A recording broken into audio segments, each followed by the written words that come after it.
Hi friends. Okay, இன்றைக்கி வந்து நான் சேலட் தான் செய்ய போகிறேன். சேலட்டுக்காக 2 டொமேட்டோ எடுத்துக்கிறேன். டொமேட்டோ 2 டொமேட்டோ எடுத்துக்கிறேன். உங்களுக்கு எவ்வளோ டொமேட்டோ வேணும் அந்த டொமேட்டோ எடுத்துக்கிறேன். அப்புறம் ஒரு ஆனியன் கூடயே என்கிட்ட இருக்குது. நான் ஒரு குட்டி ஆனியன் மினி ஆனியன் மட்டும் எடுத்துக்கிறேன். ஒரே ஒரு ஆனியன் போதும். ஆனால் நல்லதாக பார்த்து குட்டியாக பார்த்துக்கோங்க. அப்போ தான் உங்களுக்கு பொரிக்கிறதுக்கு கஷ்டமாக இருக்கும். மா சுடு தண்ணி கொதிச்சிருச்சே, அடிச்சிட்டா?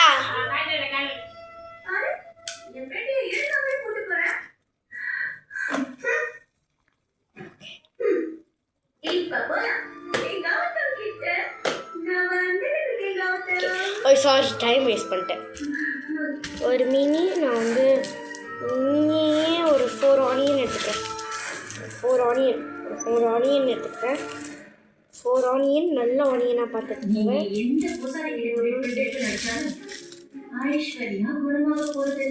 Okay, 4 onion. நான் 4 ஆனியன் எடுத்துக்கிறேன்.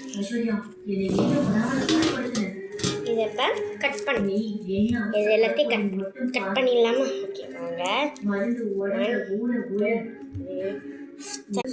ஆனியனை மட்டும் கட் பண்ணிடுங்க. ஓகேவா? 4 ஆனியன்ஸ். 1 2 3 ஆனியனை வெட்டியாச்சு.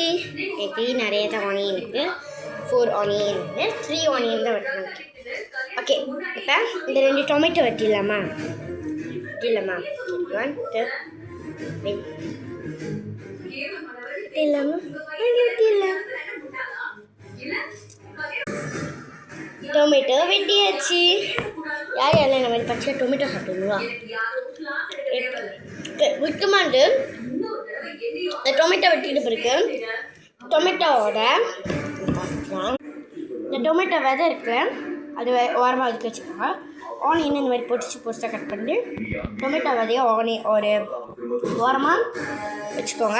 ஓகே, சொன்னது பிடிச்சா? ஓகே, சேலட்டுக்காக குட்டி குட்டியாக ரெடி ஆச்சு. கொஞ்ச நேரத்தில் சேலட் பண்ணிடலாம். சாரி, வீடியோ எடுக்கல. கடைசியாக தான் உப்பு போடணும். நான் வெட்டி வச்சு சொன்னதெல்லாம் வெட்டி வச்சு போட்டுட்டு கடைசியாக உப்பு போடுங்க. ஓகே, நான் சாப்பிட்றதுக்கு ரெடியாக. செம்ம அடியாக இருக்குது. Super super, wow. ஓகே, இந்த வீடியோ பிடிச்சிருந்துச்சுன்னா லைக் பண்ணுங்கள், ஷேர் பண்ணுங்கள், கமெண்ட் பண்ணுங்கள். மறக்காமல் அந்த பெல் ஐகானையும் கிளிக் பண்ணிடுங்க. பாய் பாய். செம்ம சூப்பராக இருக்குது. பாய் பாய்.